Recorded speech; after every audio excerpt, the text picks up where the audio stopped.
After being taken back by the wealthy family, I became the fake heiress's contrast. She was accomplished in music, chess, calligraphy, and painting, fluent in 5 languages. I was timid and of average knowledge, having only finished junior high before dropping out. My parents found me uncouth, my brother found me dull-witted. Later, the fake heiress and I were both kidnapped. My terminally ill adoptive mother wept with regret. "It's all my fault. Let me pay with my life." She rushed over, held me, and jumped from the rooftop. We both perished. The fake heiress, however, was completely unharmed. She returned to the arms of her parents and lived out her life in peaceful happiness until old age. Perhaps my resentment was too deep. When I opened my eyes again, I had actually returned to the day my adoptive mother brought me to seek out my biological family. "Chloe Sinclair, stop pretending. Get up now." Opening my eyes, I saw my adoptive mother Megan's extremely impatient face. She looked very young, not a wrinkle on her face. What was going on? I clearly remembered her holding me as we jumped from the 28th floor, both meeting our ends. Why was she standing before me now, completely unharmed? Belatedly, I noticed my own small arms and legs stop. My heart trembled, slowly turning my head. When my gaze fell upon the luxurious and imposing manor villa next to us, I instantly understood. I had been reborn. But when I was 7, an accident made my adoptive mother realize I wasn't her biological child. After 6 months of painstaking investigation, she finally found the family with whom she had swapped children. Then, she brought me here. On a train that took a day and a night. Her goal was simple: to swap the 2 children back. However, when she saw the luxurious and grand manor villa before her, Megan visibly hesitated. She lingered and hesitated outside this large house for 3 days, ultimately changing her mind. She did not reveal herself to her biological daughter, but instead took me and headed back to that god-forsaken countryside. As luck would have it, I was reborn at this very moment. Megan, yearning for her daughter, spent these 3 days pressed against the iron railings, waiting eagerly for the girl, about my age with fair skin, dressed like a princess, to appear in the garden. That was her biological daughter, Yvonne Sinclair. In my previous life, at this time, I had no idea what my mother was doing. The sun was so strong, the temperature so high, yet she wouldn't go anywhere else, just dragged me to stand foolishly outside their iron railings with her. Just 7 years old, I was thirsty and hungry, my throat parched, yet Megan wouldn't even buy me a bottle of water. Finally, my young body, exhausted, fainted. Megan fetched some water from somewhere and splashed me awake.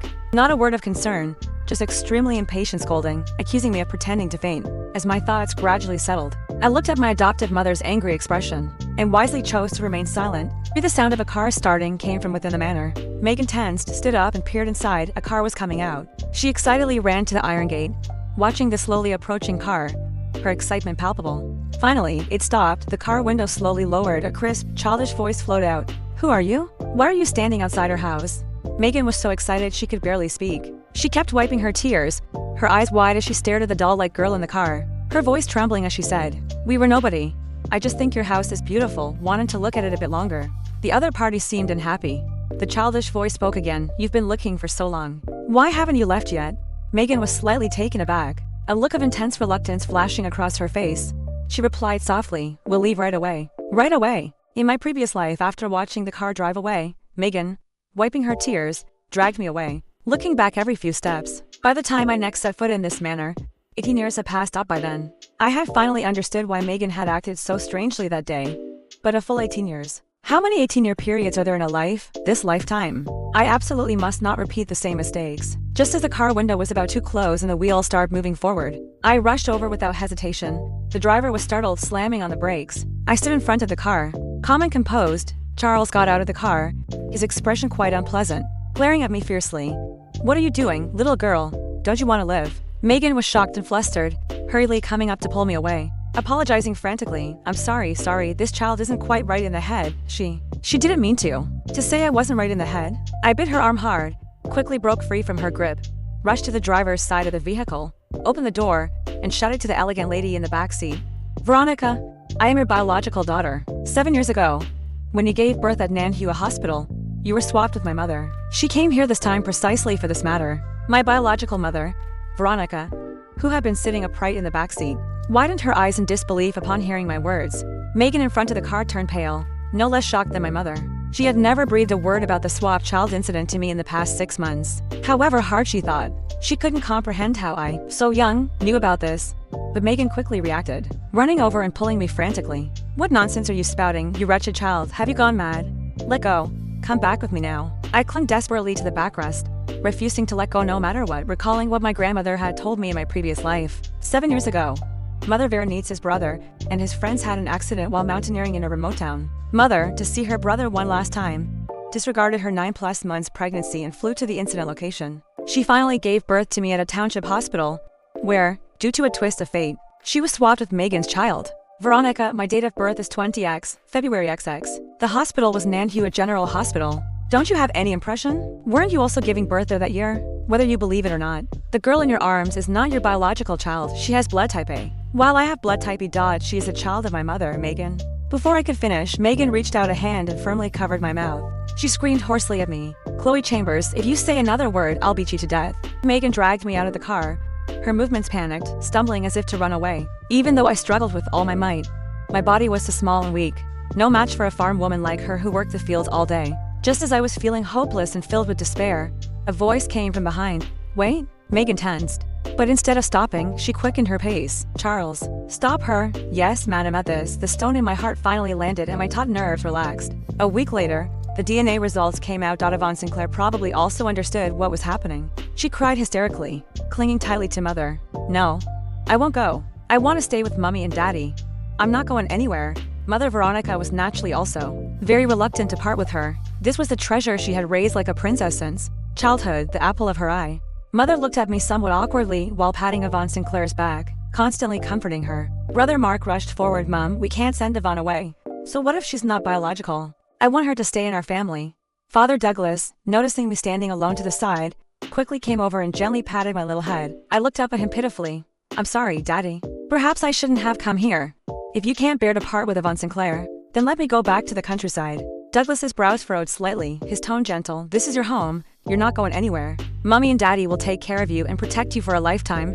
I looked at him, a feeling of emotion rising within me. Indeed, a soft and adorable little girl can win favor anywhere. In my previous life, when I was taken back to the Sinclairs, I was already 25, practically ancient. Chloe Sinclair, a junior high dropout with no skills and a timid personality, standing next to Yvonne Sinclair, a graduate of the Royal Ballet School fluent in 5 languages, was doomed to be utterly overshadowed. Although I was Douglas's biological daughter, he didn't particularly like me. Yvonne Sinclair was his pride and joy. If she lightly cooed, even the moon in the sky, Douglas would fetch for his precious adopted daughter. He never spoke to me so affectionately or gently. Even when Yvonne Sinclair and I were both kidnapped at that critical moment of life and death, his heart and mind were still full of worry for his precious adopted daughter. At the moment my life ended, one thought kept circling in my mind. If I had been taken back to the Sinclairs when I was 7, if I had also read many books like Yvonne Sinclair, studied abroad, would Mommy and Daddy have loved me a little more? Perhaps the final outcome wouldn't have been so tragic. Now it seemed, heaven had indeed been kind to me after all. I had been given a chance to reshuffle the deck. Wonderful. In the living room, Megan watched Yvonne Sinclair crying her heart out and suddenly spoke. "Veronica, if Yvonne really doesn't want to come home, I can let her stay here." Mother Veronica looked up, surprised and pleased, really. Although Megan's face was full of reluctance, she nodded slowly. "It's true. How profound is parents' love for their children. They plan deeply for them." I sneered inwardly. Mother, as if remembering something, quickly looked at me. But Chloe, she finally remembered me. Her biological daughter. "Don't worry, Veronica. I'll let Chloe stay here too. Our countryside has nothing. For the children to grow up in such good conditions, what do I have to worry about? I'm at ease leaving them with you." Megan was quite self-aware. She naturally understood that the Sinclairs wouldn't give up their biological daughter, so she proactively suggested both girls stay. If, in my previous life, Megan had made the same decision she did today, wanting Yvonne Sinclair to remain in this family, I wouldn't have minded at all. But she didn't.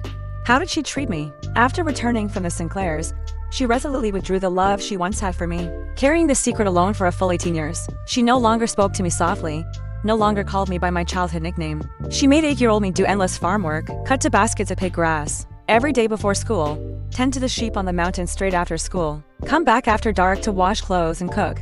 This kind of life repeated, day after day, until I finished primary school. I was so happy to finally be able to go to a boarding junior high. But just after finishing the first year, Megan hastily arranged for me to go work with people from the same village. For 13-year-old me, this was a bolt from the blue. I loved school and studying so much. My grades were always top-notch. I could easily come first in my year. I promised her that if I could graduate from university and find a job, I would definitely take good care of her, bring her to the city, so she wouldn't have to do farm work every day. I only begged her to let me study a few more years, just a few. But Megan was heartless. No matter how hard I cried, my tears dried up without changing her mind. She clearly knew what a life of luxury her biological daughter was living in the city. That little girl playing carefreely in the garden, dressed in a princess dress, should have been me. Why did such a cold-blooded person exist? Didn't she feel even a little bit of guilt? if not for her later falling seriously ill, and to get her biological daughter to provide money for her treatment. Megan might never have revealed the secret of my origins. Even at the brink of death, she still chose to drag me into hell to clear the last obstacle for her daughter. Such a heartless and insane person absolutely cannot allow her schemes to succeed. I disagree. As soon as I spoke, everyone's attention focused on me. Mother Veronica looked surprised, thinking she had misheard. Chloe, what do you disagree with? I disagree with Yvonne Sinclair living in her house. Either she leaves, or I leave. Mark immediately erupted, glaring at me fiercely. You disagree? What right do you have to not agree? Chloe Chambers, don't go too far. Mark had always doted on his sister. I knew that from my previous life. After all, Yvonne Sinclair had been the beloved of the family for 7 years. I ignored him, just looked seriously at Mother Veronica, my expression resolute. Mommy, if you insist on keeping her here, I can leave. She was stunned, unable to understand why I, so young, was so determined. Chloe, why are you doing this? Wouldn't it be nice to have another sister at home? My voice was cold. She is not my sister. Megan grew anxious for a moment, forgetting herself. She actually scolded me. Chloe Sinclair, how can you be so selfish? Yvonne hasn't offended you. Why are you targeting her like this? I turned my gaze to my adoptive mother, asking in a childish tone, Mummy, didn't you bring me here to find my family?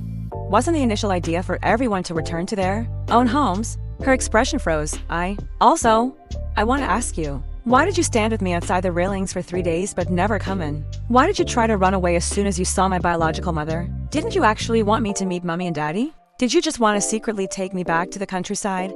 Let Yvonne Sinclair stay here, so no one would ever know about this? Rubbish, Megan, exasperated, blurted out. Douglas shot her a sharp look. Realizing her slip, Megan quickly covered her mouth. The atmosphere became somewhat stiff. Mother Veronica tried to persuade me again. Chloe, Yvonne is a very kind and lovely little girl. She can teach you piano, painting, dancing. Her dancing is wonderful. Mummy really hopes you two can get along harmoniously. Kind and lovely. Get along harmoniously? I remembered when I was first taken back to the Sinclairs in my previous life. My parents held a welcome party for me at the manor to make me presentable. Mummy specially called a stylist. Midway, the stylist took a phone call, and Yvonne Sinclair volunteered to help me. When she finished adjusting my dress and walked me down from the second floor, Mummy's face instantly changed. The guests also had strange and odd expressions. It turned out my dress was on inside out. Thanks to Yvonne Sinclair's great kindness, I became a laughing stock at that party. Afterwards, she explained to me with an innocent face, Chloe, I really didn't do it on purpose. I never thought the spring collection from Doctor was like this. You're not angry with me, are you? Yvonne Sinclair, from the day she was born, only wore haute couture. She went abroad to study at 16. She was familiar with every somewhat famous luxury brand. A low-level mistake like putting a dress on inside out. She probably only made it once in her lifetime, and it was on me. No wonder the ancients said, like mother, like daughter, when it came to scheming. No one surpassed this mother-daughter pair. I looked at Yvonne Sinclair, who was still sobbing in mother's arms, and said coolly, if you really want her to stay in this family, fine. As long as Yvonne Sinclair stays in the countryside for 18 years. You can bring her back after 18 years. In my previous life, I returned to the Sinclairs at 20-5. This life. Let Yvonne Sinclair return at that time too. My words were like a depth charge. Everyone looked at me in disbelief. Adoptive mother Megan looked at me as if she didn't know me. Chloe Chambers, what do you mean by this? Mummy, my meaning is quite clear. She instantly lost composure, gritting her teeth. So young, yet so vicious. I was wrong about you. I shouldn't have brought you. Catching herself, she abruptly stopped, her eyes now filled with hatred towards me. Yvonne Sinclair, hearing I wanted her sent to the countryside, cried even harder. I don't want to go to the countryside, Mommy. I don't want to go to the countryside. Chloe Chambers, who do you think you are? How dare you say Yvonne should go to the countryside? Mark, seeing his precious sister cry so hard, disliked me even more. He actually ran over and pushed me to the ground. And what if I say so? A somewhat aged voice came from outside. I was startled. It was grandmother. If there was one person in the Sinclair family in my previous life who genuinely cared for and was good to me, it was grandmother. I looked over excitedly. Indeed, an elderly lady with a vigorous spirit walked into the living room. She looked to be in her early 60s, wearing a dark green cheongsam, very well dressed and spirited. Mother, why are you here? Douglas hurried to greet her. Such a big matter. Why didn't you tell me earlier? It seems you all want to defy heaven. You just got out of the hospital. The doctor said you shouldn't overexert yourself. Step aside. The old lady looked displeased. When her sharp eyes fell on me, she suddenly froze. In my previous life, grandmother said the first time she saw me, she felt a sense of familiarity. She said my eyes were exactly like grandfather's. You are Chloe. The old lady walked slowly towards me, her eyes fixed on me. Her previously furious expression now softened considerably. Containing my inner excitement, I nodded. Obediently. Yes, I am Chloe. You are my grandmother, right? She tremblingly touched my face. then held me in her arms. Yes, I am your grandmother, child. You suffered in just 2 sentences. I felt the urge to cry. In my previous life, when I met grandmother, she was already 80. Her legs weren't good, and she often had heart problems. But she was the only one in the Sinclair family who liked me more than Yvonne Sinclair. She always said she was sorry that I had suffered so many years. Clearly the biological granddaughter of the Sinclairs. Yet someone else had occupied the nest for so long. She felt she could never forgive herself, couldn't face grandfather in the afterlife, because she liked me so much. Grandmother grew to dislike Yvonne Sinclair. I once asked her, why dislike Yvonne? Mommy and Daddy both like her very much. She's so perfect. So outstanding, brighter than a diamond. The one who should be brighter than a diamond is our Chloe. Your parents are more confused than this old lady. I don't know if water has entered their brains. They can't see how much you've suffered. Their eyes only have that of Yvonne Sinclair. Simple words, but they made me weep. So there was someone in this world who loved me.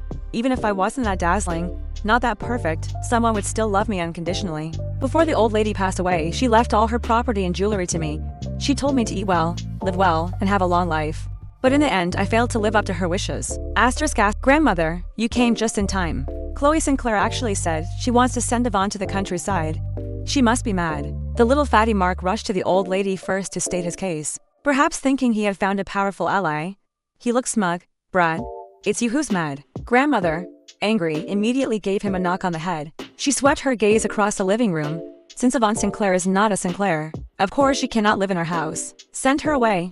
Mark was so shocked his jaw almost dropped. He roared, Grandmother, are you serious? Yvonne has lived in our family for so many years. How can you just send her away? If you can't bear to part with her, you can go with her. Mother Veronica and Father Douglas looked at each other. It seemed they hadn't expected the old lady's stance to be so firm. Mother, Yvonne, this matter is settled. No more nonsense. Lawrence, see the guests out. Yvonne Sinclair was terrified by grandmother's words, even forgot to cry, just stood there at a loss. Megan was also dumbfounded by the sudden turn of events. She opened her mouth as if to say something, but no words came out. Madam, what about Miss Yvonne's things? Lawrence inquired of grandmother. Her things all belong to the Sinclairs. Have someone just bring down a few pieces of clothing for her to take away. Yes, madam, soon. Lawrence came downstairs carrying a small suitcase. Yvonne Sinclair finally realized she was being driven away. Terrified, she wailed, clinging tightly to mother's leg. Mummy, save me. I don't want to go. I don't want to go to the countryside. I won't go. Mummy.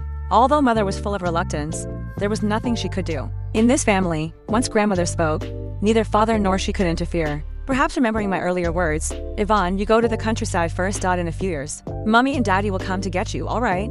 Be good. Yvonne Sinclair cried as if her heart would break, tears and snot covering her face, shaking her head despairingly. No. I won't go. I want to stay with Mummy. What touching mother-daughter sentiment. Megan watched her biological daughter cry like that, her eyes full of heartache and sadness. But she could do nothing, only glare at me hatefully. Similarly, I looked back at her, with a dark expression. Megan suddenly froze. The first thing after rebirth, I drove Yvonne Sinclair back to the countryside.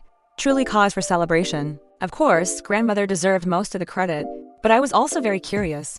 Yvonne Sinclair was only a 7-year-old girl now. Why was grandmother's hostility towards her so great? Before I could figure it out, the old lady, with tears in her eyes, held me close. Chloe, you really are a Chloe, so you were this cute when you were little. Could it be? I stiffened, my voice trembling as I asked, Grandmother, have you also been reborn? She suddenly released me. Little Chloe, you? We understood something from each other's eyes, both of us with tears in our eyes. Grandmother told me she had had a dream 2 days ago.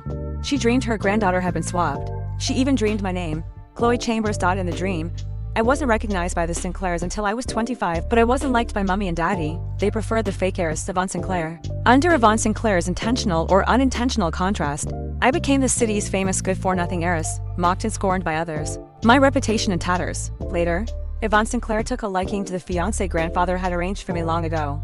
Her birth mother, to clear the obstacle for her, held me and jumped to our deaths. The biological granddaughter died young, while the fake heiress lived a happy, stable life until old age. Grandmother was so angry she cursed in her dream, then woke up. Because the dream was so vivid, grandmother had planned to take Yvonne Sinclair's hair for a DNA test in a couple of days, when she felt better. But then she heard the news of my return. The moment I saw little Chloe, I knew you were my biological granddaughter. I know, because my eyes are very much like grandfather's, right? Grandmother smiled softly. Yes, exactly the same. In this life, I can finally face your grandfather. I will raise her Chloe into a little princess more precious than the stars in the sky. I held her tightly, thinking that this life, grandmother and I, still had 20 years together. I was so happy I could almost fly.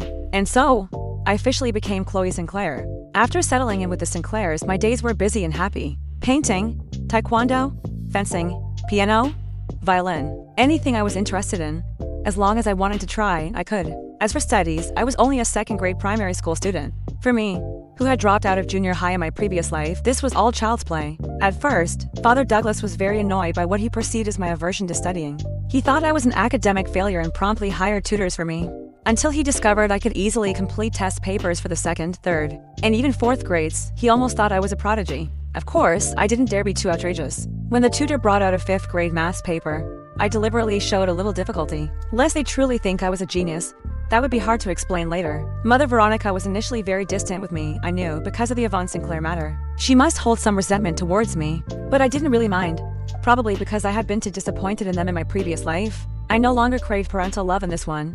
I just needed grandmother by my side. The person in the family who probably held the biggest grudge against me was Mark. After Yvonne left, he never showed me a good expression. Every time he saw me, he rolled his eyes so hard I thought they'd fall out. Frankly, if I didn't care about my parents, why would I care about him? What did he amount to? In my previous life, after being taken back to the Sinclairs, Mark never missed a chance to mock and belittle me. He couldn't believe I was 25 and had never been abroad, didn't even have a passport. He also couldn't understand why the English of the housekeeping staff was better than mine. When he learned I hadn't even finished junior high, he directly treated me like a freak. He was ashamed to have a biological sister like me, and even suggested our parents rent a place outside for me to live alone. On the day of the welcome party, because I wore my dress inside out and became the laughing stock of the whole party, Mark was furious with me. He angrily asked me, "Are you an idiot? How can you even put clothes on inside out?" I just explained one sentence. "Yvonne taught me to wear it like this." Mark immediately told me to get out. "You mean Yvonne deliberately set you up? Look at yourself. Would she need to do that?" Scenes from my previous life flashed before my eyes. For me, the sibling pair Mark and Yvonne Sinclair, there was no less annoying, only more annoying. Time passed quickly. In the blink of an eye, a year went by. Mark and I were about to graduate from primary school. That's right, graduate at the same time. Although Mark was 4 years older than me because I skipped for grades, we graduated together. Going to the UK for secondary school was a decision made by the family long ago. Coinciding with the company's plans to develop the European market, Father decided to move the whole family. Before departure, Mother wanted to see Yvonne Sinclair, and even asked me if we could take her to the UK. Mark was all for the suggestion. "If you want to take that girl to the UK, it'll be over my dead body." Grandmother swept her gaze over everyone in the living room, her voice very cold. "Also, if I discover any of you are secretly aiding that mother-daughter pair in the countryside, don't blame me for not honoring the 18-year agreement. She will never set foot in the Sinclair family again in this lifetime." Mother Veronica immediately fell silent. Mark also looked like a wilted plant, only I secretly gave the old lady a thumbs up. Grandmother is mighty. Time moved forward another 14 years. After obtaining my master's degree, I worked for a year at the European branch, then decided to return to China. After all, grandmother was getting old. Chinese people value returning to their roots. Although the old lady didn't say it, I knew she always wanted to return to her homeland. After 14 years, our whole family returned to the Sinclair ancestral home once again. I must say, Mark's efficiency was high. I hadn't been back in the country 3 days when I saw that long-unseen face at home. The first time I saw Yvonne Sinclair in my previous life, only 4 words came to mind. Self-abasement. How to describe that feeling? It was as if she were a white swan, and I was an ugly duckling. She was a Hollywood star. I was a girl stoking the fire by a country stove. Now, that white swan. Let's just say she looked more like a pheasant, dusty-faced, drab. I walked over, looking at her somewhat incredulously. "Yvonne Chambers?" The other party's flustered manner was extremely similar to my own awkwardness the first time I stepped into this villa in my previous life. "Chloe, long time no see." I smiled, elegantly extending a hand to her. "It really has been a long time. How have you been?" "Quite well." Yvonne restrainedly reached out her hand. When her gaze fell on my fair, well-proportioned hand, her expression flinched. I had also noticed her own large bone. Rough hands. Money truly is a good thing. In her previous life, Yvonne Sinclair was a dancer. She had the most beautiful hands in the world. Slender jade-like fingers, soft and boneless. Her hair was jet gold and soft. Her skin delicate and fair. Her figure slender and supple. A goddess recognized by the entire internet. This life's Yvonne, her facial features hadn't changed much, but her skin was quite a bit darker, her figure much sturdier, and she was a few centimeters shorter than in her previous life. The contrast was truly stark. "Yvonne," a voice sounded behind me. Hearing this, Yvonne instantly teared up, ran over, and threw herself into the other's arms. "I've missed you so much, Mummy." "Wah!" Yvonne cried to the point of choking. Tears and snot mixing. My mother also reddened. Enough. Enough, stop crying, it's giving me a headache. Grandmother slowly walked downstairs, her tone very impatient. The crying stopped abruptly. Yvonne hurriedly wiped her tears, her voice timid. Grandmother. Grandmother sat on the sofa, not looking at her. Her gaze went directly to Mark. Mark, what is the meaning of this? Has the 18 years arrived? Or do you think I'm senile and can be fooled? No. Grandmother, Yvonne is studying here in our city. I just invited her to visit, not to bring her back for good now. It seemed Mark had prepared his excuse long ago. The old lady's expression was cold. She looked Yvonne up and down as if remembering Mark's words. You said she's doing what? Grandmother, I'm studying. I'm in my 3rd year of university. My school isn't far from here, Yvonne Sinclair proactively said. The old lady scoffed coldly. After all, she's your own flesh and blood. They actually let you attend university. My mother couldn't bear it, softening her tone to speak to grandmother. Mother, it's been so many years. Don't be too harsh on Yvonne. What do you know? Someone like you is just a naive, simple person in front of that mother-daughter pair. Thankfully our Chloe doesn't take after you. The old lady sounded somewhat disappointed that someone has failed to meet expectations. Mark frowned, standing up for Yvonne. Grandmother, what exactly is your dissatisfaction with Yvonne? Why are you always targeting her? You and her are birds of a feather. I find you both equally unpleasant to look at. Brother, don't say any more. Please don't make grandmother angry because of me. I beg you, Yvonne tugged at Mark's sleeve, saying pitifully. Don't perform this act in front of me, an old woman. You're still too green clinging to her family like this. I want to see what ways you can stir up. Grandmother's harsh words made Yvonne's face turn pale. She pressed her lips tightly together and said no more. After that day, Yvonne often appeared at the Sinclairs. At first, she came on weekends. Later, she also came after school on weekdays. She acted very obedient and well-behaved, accompanying mother shopping, chatting, playing games with Mark, reminiscing about childhood. She rarely spoke to me and didn't approach grandmother much. She knew neither of us welcomed her. From mother, I learned about the situation of that mother-daughter pair over the years. After high school, Yvonne was admitted to a university in our city, having no money for tuition. Megan sold their old house in the countryside, scraping together funds. They finally gathered the tuition, and the mother and daughter came here to enroll afterwards. Yvonne studied and her mother worked as a housekeeper. Life was frugal but manageable. In her 2nd year of university, Megan fell from a balcony while working at her employer's home, injuring her spine. She was hospitalized for 5 months, with no one to care for her and limited savings. Yvonne had to take a year off from school to look after her mother and work to earn money. Delivering takeaways, sorting parcels, she did all sorts of jobs. This was also why she graduated a year later. Fortunately, her mother only fell from the 2nd floor. If it had been higher, she might not have survived. After Megan was discharged from the hospital, Yvonne returned to school. The other day, because she missed her mother and father too much, she decided to come to the Sinclair ancestral home to take a look. Unexpectedly, she ran into Mark at the gate and couldn't help but reveal herself. I laughed inwardly.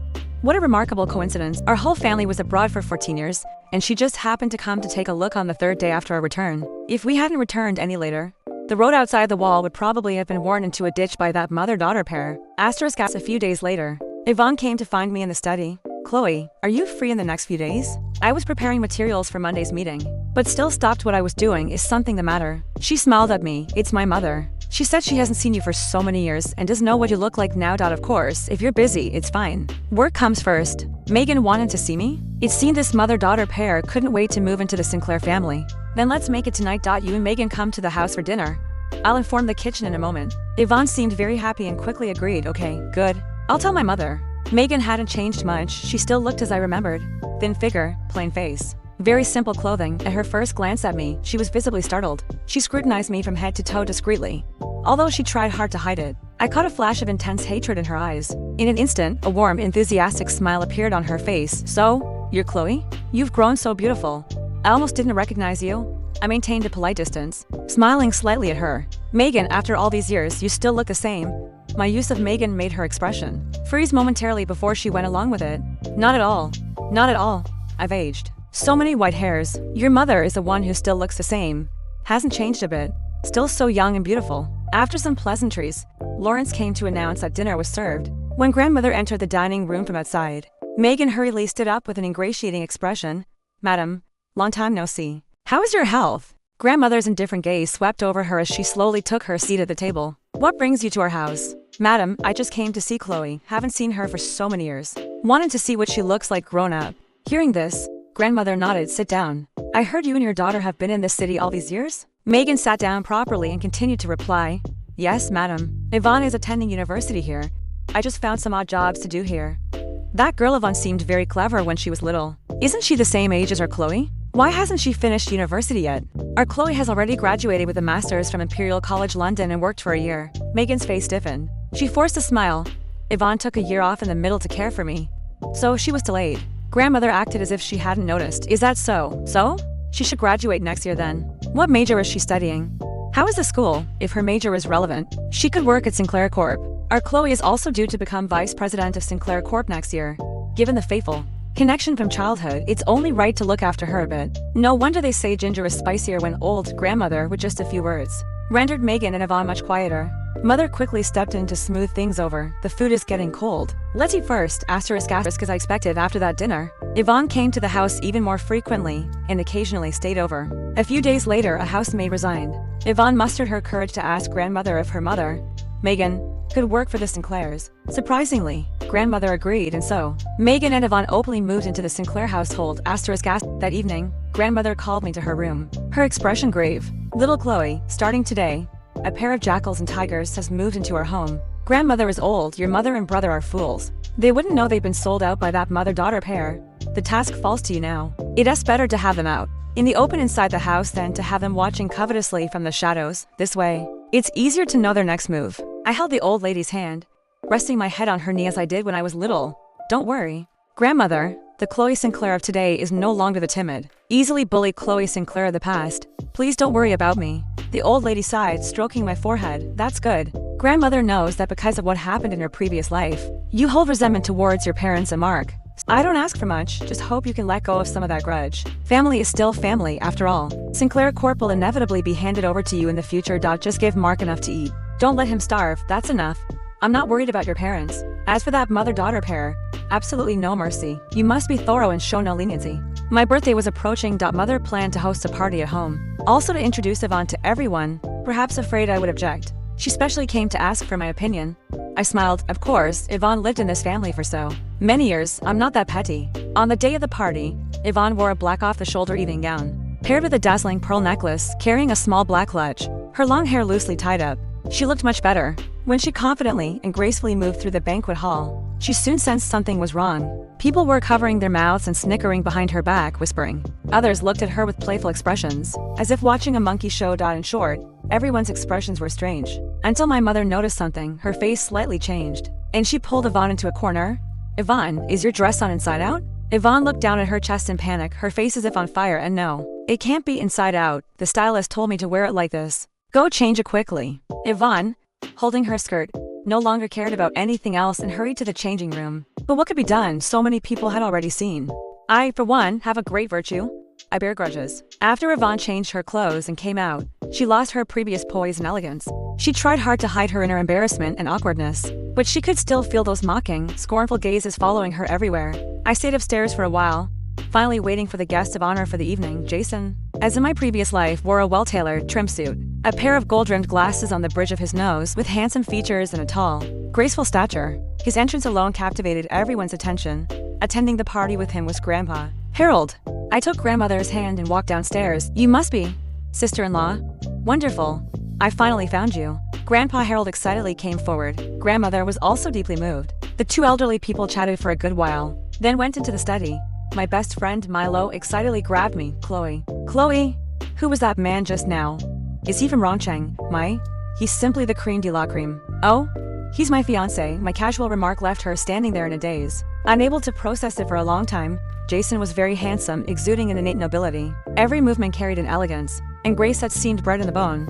In looks and temperament, he surpassed male celebrities in magazines by 100,000 miles. He was only 2 years older than me, 188 centimeters tall, a typical ABC. It was said his father's net worth was around $30 billion, and Jason was the only son. That's why, in my previous life, he made the ambitious Yvonne fall irrevocably in love with him. But after learning about my background, Grandpa Harold stubbornly insisted that Jason fulfill the promise and marry me. I once asked Grandpa Harold why. In everyone's eyes, Jason and Yvonne were better matched. One a top graduate from the Ivy League, the other from the Royal Ballet School. A perfect match, made in heaven. Couldn't be more suited. Even my parents subtly mentioned that Yvonne was more suitable for Jason than I was. Indeed, someone who hadn't even finished junior high. How could I be worthy? Grandpa Harold looked at me and sighed deeply. if my grandson Jason had his identity taken over. For over 20 years, lived a life of misery and hardship, only being taken back home in his 20s, unloved by his parents. And even the marriage arranged by his elders was snatched away by an imposter. I might just jump out of my coffin in anger. Your grandfather back then risked his own life to save me. Without your grandfather, there would be no later me, no Jason today. I cannot do something that would make your grandfather jump out of his coffin. Grandpa Harold kept his word, insisting on fulfilling the marriage agreement and having Jason marry me. Jason didn't refuse either, very calmly accepted his grandfather's proposal. Yvonne was extremely disappointed. During that time, she seemed heartbroken, listless and losing weight every day. 1 month before the wedding, Yvonne and I were kidnapped by 2 assailants. Those 2 had previously worked at Sinclair Corp, fired for taking bribes. They held a grudge and joined forces to kidnap Yvonne and me. Half an hour after being taken hostage, my parents and Megan arrived at the rooftop where the kidnappers were.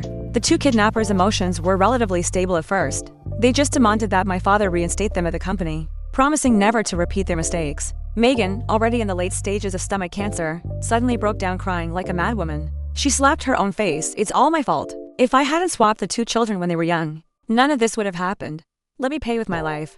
She suddenly rushed towards me, held me tightly, and jumped off the building, startling both kidnappers. After death, my soul lingered near the Sinclair residence for a long time, unable to disperse. I saw Yvonne marry Jason as she wished. They held a grand wedding in a church. Parents and Mark both blessed the new couple. Although my death greatly affected my parents, the deceased are gone and the living must move on. They chose to reconcile with life. After all, Megan was Megan, Yvonne was Yvonne. They couldn't transfer one sin onto the other. Not long after marriage, Yvonne followed Jason to the US. The 2 lived in a mansion in Beverly Hills, California. They had 3 children in quick succession, a son and a daughter. In the photos Yvonne sent my mother, I saw her happily nestled in the arms of her handsome husband. Behind them was a luxurious, imposing mansion worth $300 million. Not far away were their well-behaved son and daughter, every day, facing the ocean with spring blossoms. After recollecting the events of my past life, Grandpa Harold and Grandma had finished their conversation. Grandpa Harold was exceptionally pleased to see me. So you're Chloe? How did you graduate from Imperial College at such a young age? That boy Jason of ours has really hit the jackpot. You wouldn't look down on my grandson, would you? Though he's not as clever as you, and his looks are just so-so, he's at least straightforward, filial, and always listens to what I say. Please don't dismiss him. Grandpa Harold was being far too modest. Jason graduated from a proper Ivy League university, and his face is so perfect it could have been designed flawless in every way. The fact that he completely captivated Yvonne in our past life proves he must be quite a catch. Before I could say anything, a tall, elegant figure appeared at the end of the corridor. Grandfather, you rascal, come here quickly. Come and meet your future wife. Harold Enterprises will finally have a successor. What name should I give my great-grandson? I was speechless. Jason also looked somewhat embarrassed. Grandpa Harold finally remembered to introduce us to each other. Chloe, this is my hopeless grandson. Jason, you rascal. This is your future wife, Chloe Sinclair. She is much younger than you but has already graduated and been working for a year and from Imperial College, no less. You've really struck gold this time, lending such a clever and capable wife. I felt a bit awkward. Grandpa Harold's flattery was really over the top. Jason, just as in our past life, spoke with a gentle voice and an air of calm elegance. Hello, Chloe. I reached out my hand and responded with a smile. Hello. After the banquet, Jason and Grandpa Harold returned to the hotel where they were staying.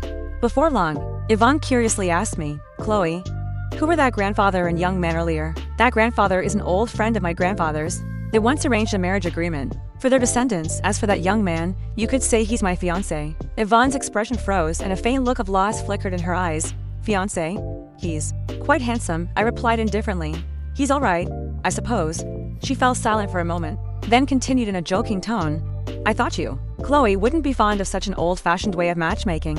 A match who's handsome and rich, why would I refuse? Is his family very wealthy? Fairly. His father's net worth is about 10 billion more than mine in US dollars. Yvonne immediately fell silent. Any other questions? I was quite happy to continue answering her queries, and no, that's all. She smiled weakly. I thought I had made my position clear enough, but I had underestimated Yvonne's resourcefulness. That afternoon, not long after arriving at North Island, I received a call from Mark. Chloe Sinclair, where are you? What do you want? You're at North Island, right? Send me the address. A short while later, Mark and a group of his friends drove up to Jason's seaside villa. Yvonne was clearly among them at that time. Jason and I were just about to go out on a boat. Our plans had to be put on hold. What are you all doing here? A few friends wanted to come here. And Yvonne mentioned you come over this morning, Mark replied naturally. Yvonne looked at me apologetically. Sorry, Chloe. Brother mentioned they were coming to North Island.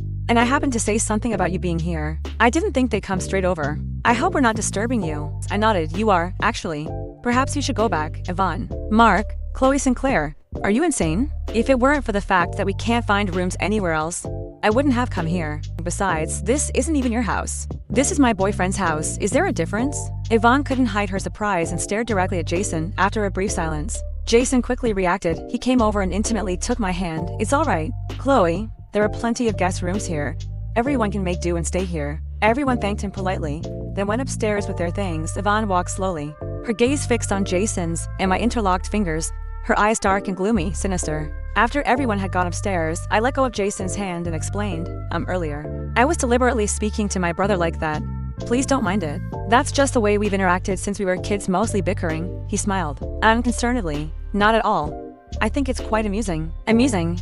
He certainly knows how to talk. As one of the people involved, I never found it amusing, just infuriating. By the way, who was that girl earlier? Jason was asking about Yvonne. She's sort of my mother's foster daughter. He nodded. Are you hungry?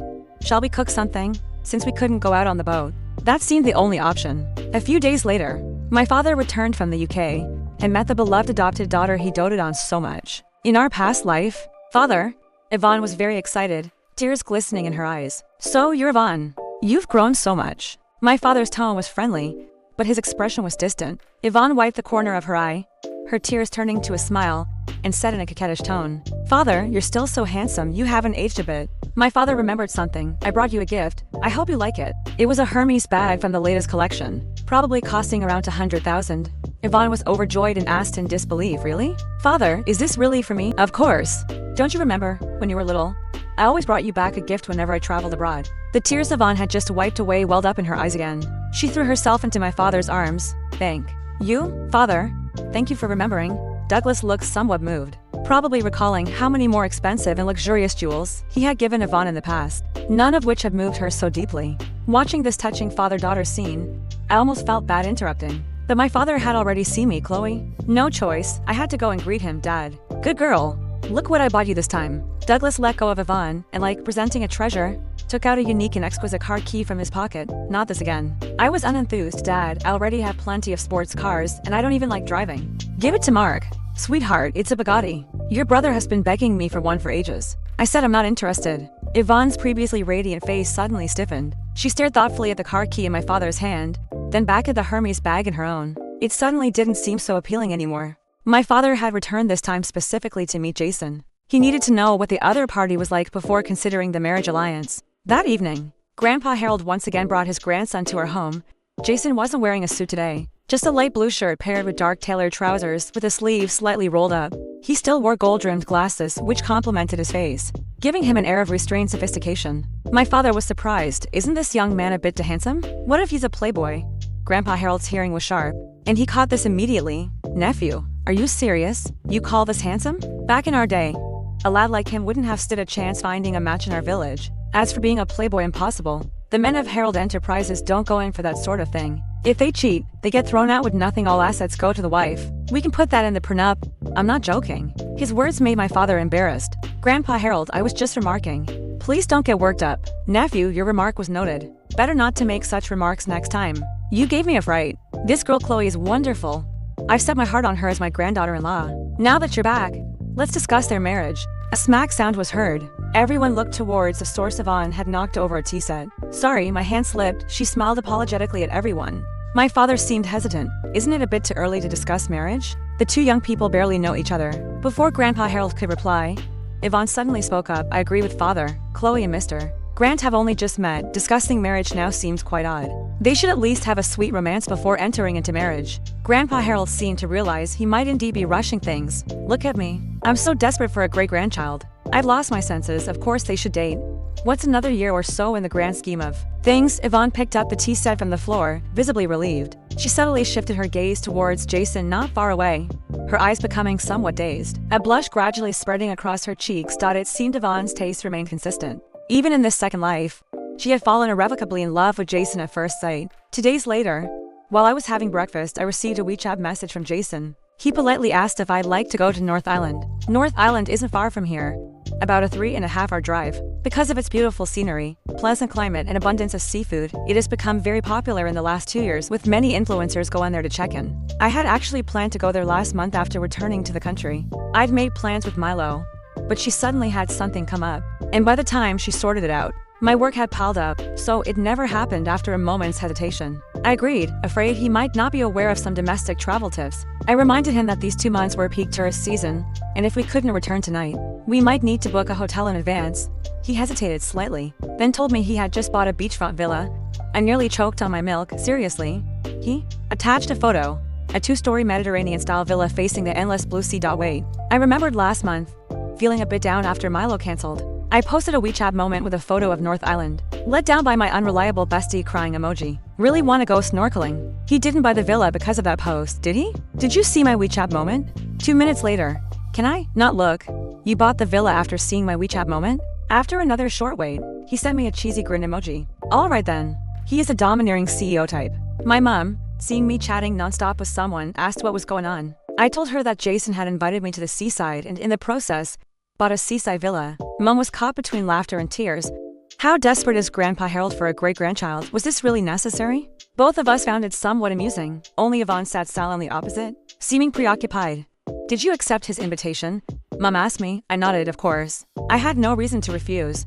True. Make sure to dress up nicely later, barring any surprises. Jason will be your future husband. Chloe, are you going to North Island later? How lovely. I haven't seen the sea since I was separated from my parents as a child. Yvonne suddenly looked at me with envy. I'd love to see it. After a moment of silence, Mom smiled and said, Yvonne, do you want to see the sea? Let's find a time for the whole family to go together. It's more fun with more people. Yvonne seemed to suddenly realize something and slapped her forehead in annoyance. Look at my memory. Chloe, you're going on a date with Jason today. It must be inconvenient. I'm sorry. She stuck her tongue out playfully and then apologized to me. A cold smile touched my lips. Yvonne's TR skills, her manipulative behavior were considerably more refined in this life than in the last. Trying to play games with me, sorry, but I'm not taking the bait. It is indeed rather inconvenient. Perhaps not expecting me to be so direct. Yvonne was momentarily lost for words. It took her a moment to react, and she then said cautiously, Is Chloe angry, Mum? I didn't mean to. Just then, Megan came over carrying a jug of milk. Yvonne, I've been meaning to ask, why do you always call my mom instead of auntie? It's not like your real family. Wouldn't it be better for everyone to call their own mother's mom? Megan, don't you agree? Megan's face paled. She silently put the milk down and lowered her head. Miss Chloe is right. This time, Yvonne was truly at a loss for how to respond. Her expression turned sour, and she couldn't utter a single word. I paid her no further mind and stood up directly. I'm finished. Enjoy the rest of your meal. Jason and I started dating with marriage as the goal. Because we were both quite busy, we mostly met about once a month. Usually, he was the one who flew to see me. Unknowingly, half a year passed. One noon, Megan fell while cleaning the stairs. After getting up, she started acting very strangely. 10 minutes later, her expression changed dramatically, and without a word, she rushed out. Where did she go? I asked Lawrence casually. He shook his head. I'm not sure. But she came back very late. Thinking it over, I called a private investigator. Soon after, photos were sent to my phone. The photos showed that after rushing out of the Sinclair residence, Megan immediately took a taxi to the People's Hospital, heading straight to the 3rd floor for some tests. So that was it. I understood instantly after that day. I periodically received photos from the private investigator, for instance. Photos of Megan and her daughter secretly frequenting the hospital for treatment, hiding it from everyone, or photos of the mother and daughter appearing together at a certain psychological clinic. Yvonne suddenly enrolled in a ballet class. Starting ballet at her advanced age of 23 was quite a challenge, especially since it had been a full 15 years since her last ballet lesson. 15 years of stiffness and lack of flexibility of her body were imaginable. Yvonne had been coming home very late recently, probably practicing ballet extensively outside. She had visibly lost weight, and her posture had changed somewhat. She paid more attention to her personal style and makeup. Looking closely at her face, it seemed she'd even had some minor adjustments. It seemed she was soon going to make a big move. On the weekend, Mom asked me to invite Jason over for dinner. Yvonne, who had been returning late recently, came back early that day. She was wearing a fitted beige dress with a ruffled hem, delicate light makeup, and her hair was tied up in a cute bun. She walked out of the living room gracefully. It was very much like her style from our previous life. My mother looked her over. Yvonne, you've changed quite a bit recently. Your style is different from before. Yvonne explained with a smile. I've been preparing for job interviews recently and wanted to try a more elegant and playful style. Dinner began. The soup of the day was pork. Rib soup with sincamas, jicama, and octopus. I thought it tasted good, so I proactively served a small bowl for Jason. Before I could even suggest he try it, Yvonne suddenly stood up. He doesn't drink the soup. This inexplicable action made my parents exchange puzzled looks, unsure what was happening. Jason also looked surprised. I looked across the table and said calmly, "How do you know he doesn't drink the soup?" Yvonne realized her slip. Her lips parted and she quickly recovered. "I just guessed. Last time, a male classmate of mine almost threw up after eating grilled octopus. I thought guys generally don't like this kind of soup." I looked at Jason. "If you don't like it, just leave it." "Sorry, I should have asked you first." "It's alright, I can try it." He didn't seem to mind. By the end of the dinner, Jason had indeed only taken a small sip of the soup. Staying in a hotel was inconvenient after all, since there were plenty of rooms at home. I asked the housekeeper to prepare a guest room and invited Jason to stay at our house. After showering and drying my hair, I took out my tablet and opened the corridor camera feed. Sure enough, 20 minutes earlier, Yvonne had knocked on Jason's door. I switched the view to the room's camera. Yvonne was speaking excitedly. "How can I make you believe me? In our previous life, I was truly your wife, Jason. Our family affair lived in Beverly Hills. It was a wedding gift from your father. Also, we had 2 children, Olivia and Evan, a beautiful girl and a very obedient boy. Believe me, Jason, I'm not lying. I wouldn't lie to you. Don't you have any impression of it at all?" Jason frowned deeply, his expression one of sheer disbelief. "Miss Chambers, are you sure you shouldn't go to the hospital to get checked?" Yvonne clutched her forehead in frustration. "Your parents live in San Diego, your neighbor. Mrs. Susan is your mother's good friend and mahjong partner. Grandfather likes most to do tai chi in the park opposite. Aunt Xnong's boyfriend is an American football player. And you have a small red mole on your lower abdomen." This time, Jason finally froze completely. "How do you know all this?" Yvonne stepped forward, her eyes burning with intense urgency. "Because I was your wife. I am your wife, the woman you loved most. Do you believe me now? You can't be with Chloe Sinclair. You are mine, Jason. You are mine." Yvonne eagerly threw her arms around the man, trying passionately to kiss him. Jason came to his senses and instinctively pushed her away. "But my arranged marriage partner is clearly Chloe Sinclair. Why was I with you in the previous life then?" "Because you loved me. I was your one and only true love. If you stay with Chloe Sinclair, you will regret it, Miss Chambers. What you've just said is truly unbelievable. Please give me some time to think it over properly." Yvonne looked very disappointed, but she knew she couldn't rush things. She reluctantly nodded. "All right, I'll give you time. There's no hurry. Think it over slowly." Yvonne gave Jason time to consider things, but I had little patience for waiting. 3 days later, I brought Grandma and Jason to the United States with me. We met Grandpa Harold, Jason's parents, and his aunt. The people at Harold Enterprises gave Grandma and me an enthusiastically warm welcome. Grandpa Harold was so moved that he shed tears. He said he had been waiting for this scene for decades, and it had finally come true. It turned out that Grandpa Harold had stowed away to the U.S. in his early years, because there were too many people in the ship's hold. Stowaways kept fainting, afraid of trouble. The snake heads threw some people into the sea. Grandpa Harold had never been able to swim since he was a child.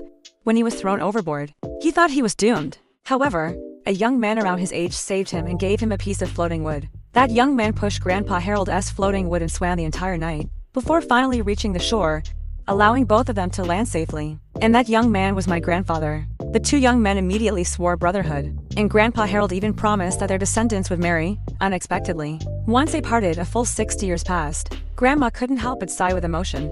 "Yes, we've all grown old. Our only wish now is for our grandchildren to marry early, so we can hold our great-grandchildren." Grandpa Harold strongly agreed. "Absolutely. At my age, how many years do I have left? I just want Jason to settle down soon, like you said, hold my great-grandchildren, and enjoy my remaining years in peace." And so, with the concerted efforts of the 2 elders, the wedding between Jason and me was successfully brought to the table. When I returned to my home country, I had a massive diamond ring on my finger and the deed to a property in Beverly Hills, a $380 million mansion. "Their family is really generous," Mark remarked with a sarcastic tone. "If you're jealous, you can go find a sugar mommy yourself." I shot back, not indulging his attitude. "Mark, my parents were naturally thrilled. Harold Enterprises was financially powerful. Our families had a deep connection, and Jason himself was handsome beyond compare. Everyone was congratulating me. Only Yvonne remained silent, staring intently at the massive rock on my finger, her nails digging into her palms so hard they drew blood without her realizing it. The undisguised malice and ferocity in her eyes were on the verge of overflowing. Even the usually composed and restrained Megan was barely able to contain her emotions, revealing a torrent of hatred directed at me. The engagement party was specially scheduled for the weekend, at the seaside villa Jason had bought last time. The attendees were mostly my childhood classmates, childhood friends, and some younger generation from uncles and aunts' families, including some of Mark's dubious friends. Pretty much all young people. Those playing games, those playing cards, those singing karaoke, those barbecuing. They almost tore the house down. My alcohol tolerance isn't great, and they kept making me drink many glasses in a row. I was feeling quite dizzy. Jason even helped block quite a few for me, otherwise, I would have been down long ago. I wanted to go upstairs to rest for a while. Just as I stepped onto the stairs, Yvonne approached holding a cup of sobering tea, her face full of concern. Chloe, are you okay? This is some sobering tea my mom just made for you. Have some, or you'll feel terrible tomorrow. I took it, mumbling, I'm going to sleep now. Don't let anyone disturb me. I'll walk you upstairs. Drink the tea while it's hot first. I lay on the bed for a while. Then, clear voices came from outside the door. Did she drink it? She did. You saw her drink it? Yes, Mom. What do we do next? I'll proceed with the original plan. That person is waiting at the back door now. Find him a decent-looking jacket to wear, preferably with a hood, to avoid drawing too much attention. Okay, in a little while, I'll stay here and keep watch. You go down to the living room, wait for my call. When I call, find some excuse to bring people up here. Remember, the more, the better. This time, we're going to nail Chloe Sinclair here. Let everyone know she's trash. I know. Mom, don't worry. After quite a while longer, the room door was pushed open. A strangely unpleasant odor filled the entire room. Almost couldn't hold back the urge to vomit, but I suppressed it forcefully, lying on the bed motionless. Here, this is the one. You have half an hour. Do whatever you want. Best if you go all the way. Make sure to take all her clothes off. You need to be naked too, or I won't pay you. Also, let's be clear upfront, you sneaked in from the backyard yourself. Megan's gloomy and cold-hearted voice sounded by the bed. A moment later, she turned her head as if two laser beams were scanning over me. Chloe Sinclair, you've been acting arrogantly for far too long in this life. You brought all of this upon yourself. After saying this, Megan turned to leave, but the homeless man pounced on her like a starving tiger, pinning her to the ground. With just a few rough tugs, the buttons on her front popped off, revealing her white bra. The woman on the ground paled dramatically, her legs kicking frantically. What are you doing? I told you to take her clothes off, not mine. But the homeless man paid her no mind, his stinking mouth slobbering all over her chest. Rip. Her clothes were ruined, bra straps torn and tossed aside. Her upper body was completely exposed. Help! Before Megan could even scream properly, the homeless man stuffed the torn pieces of her clothes into her mouth. MMPH. MMPH? The homeless man's blackened, rough, filthy hands groped and squeezed her chest forcefully, his breathing growing heavy. He yanked hard at her pants, his hands then starting to probe inside. This kind of middle-aged, dry tinder meets flame situation was rather hard on the eyes. I didn't want to get a sty, so I quickly got up from the bed. Passing by Megan, her eyes were wide like copper bells, glaring at me with all her might. Yvonne's father has been gone from home for so many years. You must have been quite lonely in loneliness. I won't disturb you to hear exploring the great harmony of life, MMPH. Megan's eyes were splitting with rage, wishing she could tear me to pieces. I ignored her. 20 minutes later, Megan's mother and daughter sat on the sofa and wanted to call the police. I tried to mediate. Today is my engagement party. Can you give me some face and let it go like this? Megan rushed at me, but was pushed away by Lawrence. She gritted her teeth and roared ferociously. Chloe Sinclair, you beast, you are not human. I'm going to call the police. I'm going to call the police. I raised my eyes and gave her a cold look. Take out your mobile phone and click on a recording. Well, it's this person. I'll give you half an hour to toss and turn as you want. You better fuck me to death. Be sure to take off your clothes and you should also take them off, or I won't pay you. By the way, let's make a sense. You sneaked in from the backyard by yourself. Chloe Sinclair, you have been crazy for too long in your life. Everything is your own fault. What are you doing? It's not for you to take off my clothes, it's the one on the bed. I pressed the mobile phone and sneered.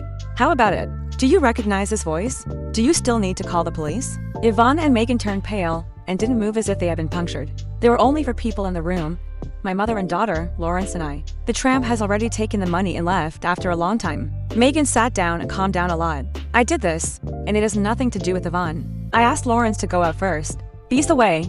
I'll tell you that you have to cut the cake later. Don't leave in a hurry. After Lawrence went out, I leaned on the sofa loosely, picked up the pillow beside me and played with it. Megan's tone is unusually calm. Chloe, I admit that you have won this life, and you have won completely. But what about that? For the sake of Yvonne, I could have died in my last life. And what is the reputation? Besides, I did all this. It has nothing to do with Yvonne. I just hate you and want to deal with you. I looked at the thin and indifferent face. At this moment, there was no usual humility and flattery, and a pair of cold triangular eyes showed bright malice. Megan put all the faults on her head.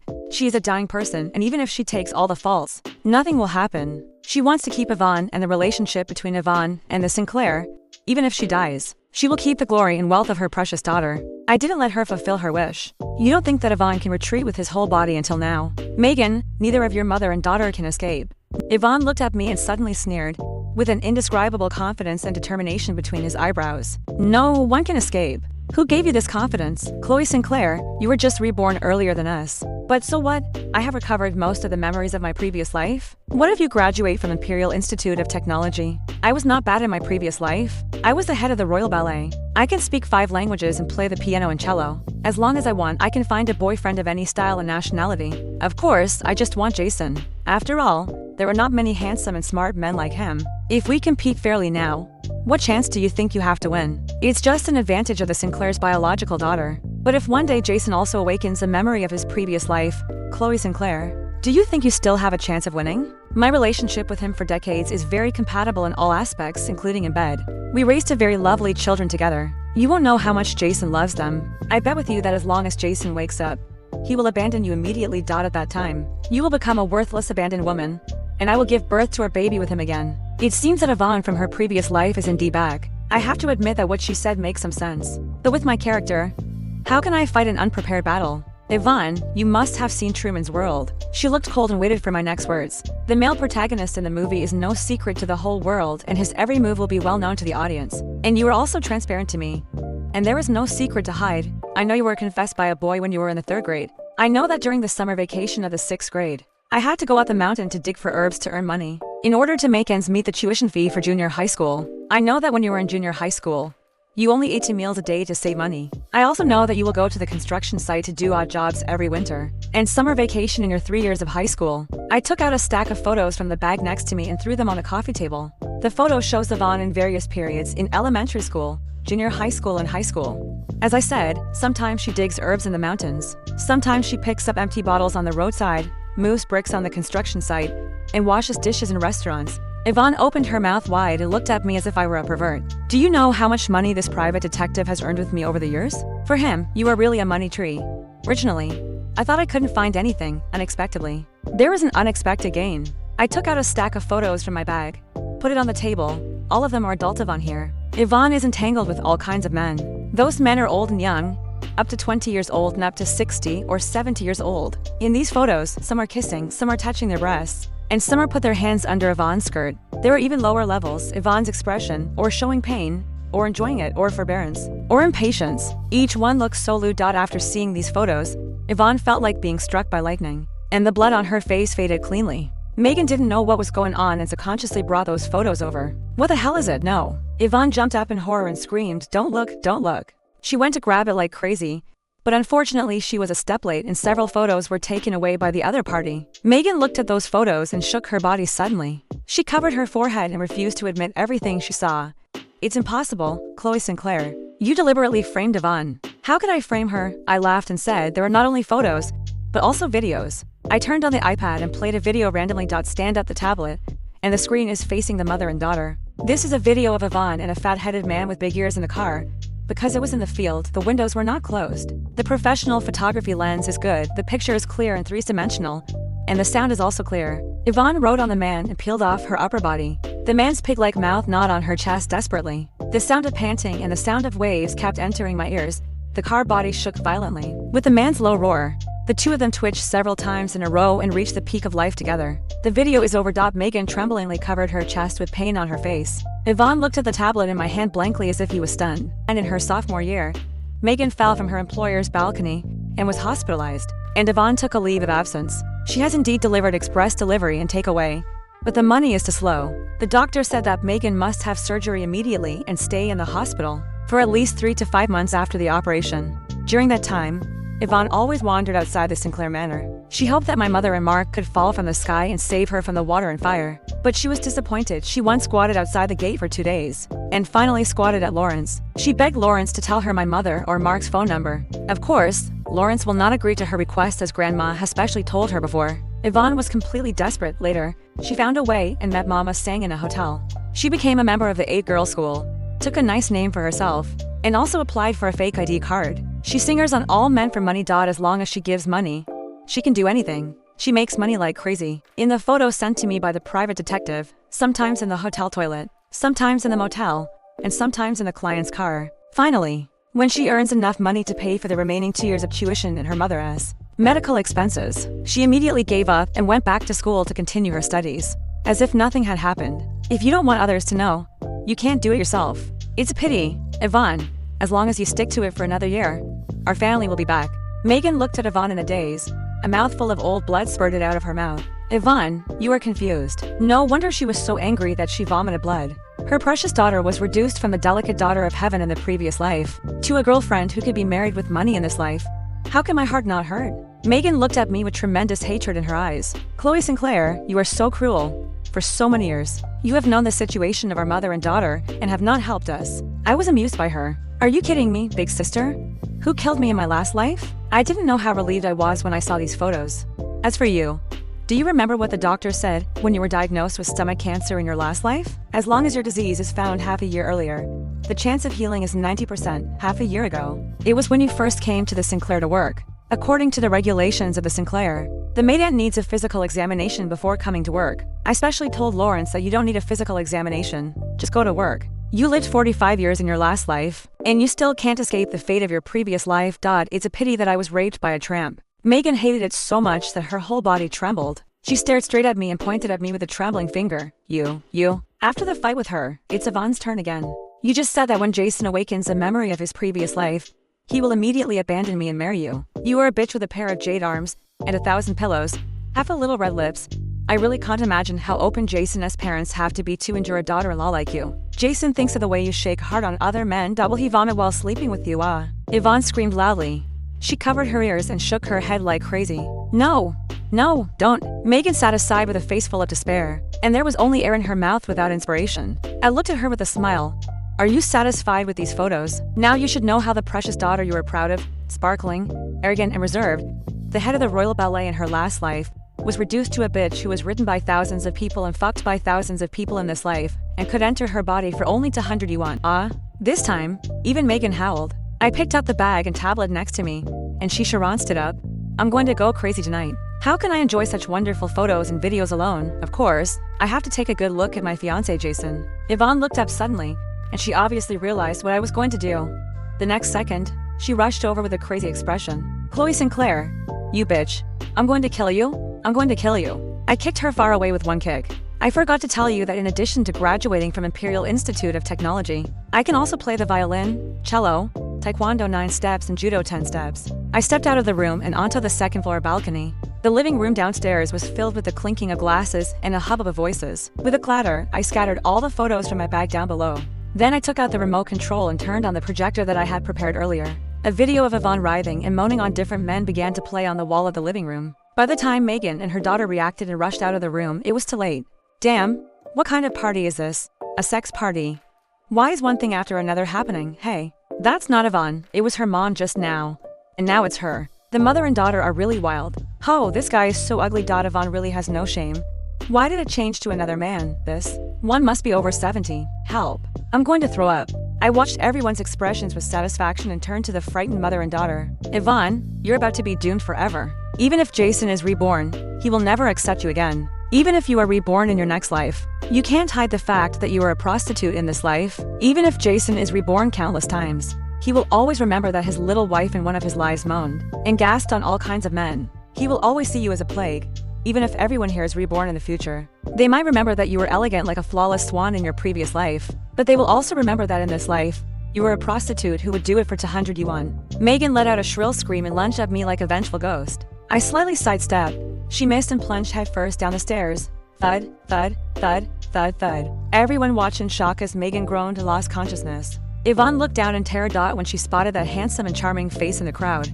Her face turned deathly pale, and her eyes went blank. Thud, she fell straight to the ground. I asked Lawrence to turn off the projector and calmly explained to everyone. Sorry, I originally wanted to show some love stories between me and my boyfriend, but I made a mistake. Megan had really bad luck. After falling from the second floor and hitting the back of her head, she became completely paralyzed on one side of her body. With terminal stomach cancer and hemiplegia, her life was basically over. I submitted the audio evidence of that day to the police and provided the video of Megan and her mother meeting with a homeless person under the overpass to the police station. Soon, we were cleared of suspicion. Yvonne had become half crazy and half stupid. Sometimes she would dance ballet crazily at home, and sometimes she would shout all kinds of words. It was impossible for the mother and daughter to stay in the Sinclair after what they had done. Father Douglas planned to call a car to send the mother and daughter back to the countryside. But I and my grandmother stopped him. I didn't want to leave myself any trouble. Soon, Yvonne was sent to a mental hospital and was under constant supervision. As for Megan, I let her linger in a nursing home. Anyway, she didn't have much time left. I broke off my engagement with Jason peacefully. In fact, this engagement party was just a show. The last time I went to the United States, my grandmother apologized to Grandpa Harold and said that the two children probably had no fate, and hoped that the two families could get along. Like relatives, Grandpa Harold was very sorry but says he could understand. Later, I asked Jason to cooperate with me to act out an engagement. The rest followed naturally. My parents were very confused about this. They thought that Jason was impeccable in terms of family background and character. Once in a blue moon. I admit that Jason is indeed excellent. But as soon as I think of the fact that he was Yvonne's husband in his previous life, I lose all interest in him. Mark has been much more polite to me recently. One day, I accidentally bumped into him, and he actually said sorry to me. It was like the sun rising in the west. Later, I heard him talking to a friend in the backyard. Damn, Chloe Sinclair is really terrifying. She's very scheming and can spend 10 years setting a trap to kill someone, and she was only 7 or 8 years old at that time. I don't know why, but I always feel creepy when I see her recently. Who are you talking to on the phone? I walked past him casually. Mark was so scared that he almost dropped his phone. He rolled down several steps. No. I'm not talking to anyone. I raised an eyebrow. Really, no one? Really? I swear. He even raised one hand to me. TSK. Mark looked like a mouse that suddenly saw a cat. It was actually a bit more pleasant to look at than before. 2 years later, I officially took over the Sinclair Corporation. The nursing home called me, saying that Megan's condition was very poor. I deliberately put aside my work and went to see her. It had been 2 years since we last met. She had become so thin that she was almost unrecognizable. Her complexion was ashen. Her eye sockets were sunken, and she looked like a skeleton. When she saw me, a sudden glint appeared in her dull eyes. She struggled to sit up and glared at me fiercely. Chloe Sinclair, even if I die, I won't let you off the hook. Wait and see. Soon I'll come for you. In the next life, Yvonne, and I will make sure you can't live or die. I'll repay you 1,000 times over for the pain I suffered in this life. I sat down, feeling quite good. You're quite ambitious. But unfortunately, it seems that Yvonne wants to go her own way and doesn't want to be with you anymore. Megan stared at me, breathing heavily, clearly not understanding the meaning of my words. I simply opened a video on my tablet. It was news about Jason, the heir of the Me group, getting married in the United States. After it finished playing, I clicked on another one. Yvonne was frantically yelling in the hospital room, holding a fruit knife in her hand. There were sporadic bloodstains on her clothes. Looking closely at her face, it was covered with flesh-colored scars, both new and old. Her once delicate face now looked terrifying. An older nurse, full of anxiety. Listen, give me the knife quickly. Yvonne ignored her. Your body is a gift from your parents. How can you treat it like this? Your mother would be heartbroken if she knew. But this statement only made things worse. Yvonne, without hesitation, slashed from her ear to the corner of her mouth. Blood splattered everywhere. A chorus of gasps. Yvonne muttered incoherently. I don't want it. I don't want this body. I want to give it back to Megan. I want to give it back to Megan. Two nurses rushed over and forcefully pinned her to the ground. One of them quickly tried to take the knife. Yvonne screamed and struggled desperately. Perhaps to calm her down, the nurses carefully followed her words. Okay, you give the body back to Megan. Is that what you want? Yvonne sobbed. I want to give it back to her. I don't want to be her daughter in the next life. I want to be the daughter of a rich person. I want to be far away from Megan. I never want to see her again. Never. On the hospital bed, Megan's mouth was wide open as she watched the video of her once beloved daughter. She was struck as if by lightning. I didn't mind stabbing her in the chest. Yvonne must have heard about this method to break the cycle of reincarnation somewhere. It seems she really doesn't want to be entangled with you in the next life. No. Her eyes were filled with hatred to the extreme, perhaps due to her intense emotions. A drop of blood emerged from her mouth. You, as a mother, have failed so miserably. I hated you in the last life, and Yvonne hates you in this life. You can't even be a good mother twice. What else can you do in the next life? Don't be human, be an animal. More and more blood gushed from Megan's mouth. She struggled desperately, trying to refute me, but couldn't make a sound. After her body shook twice, she collapsed limply. I rang the bell. The doctor rushed over and examined her. Then he shook his head at me. Everything is over. I walked out of the hospital. The weather was nice and the wind was just right. The sun was shining brightly, and there wasn't a cloud in the sky. Grandma called and her voice sounded very excited. Little Chloe, I just saw your George's grandson. Oh my, he's so handsome and tall. He just came back from abroad. I just asked him, and he said he doesn't have a girlfriend yet. Come quickly. I'll hold him for you. I couldn't help laughing. Okay, I'll be there soon.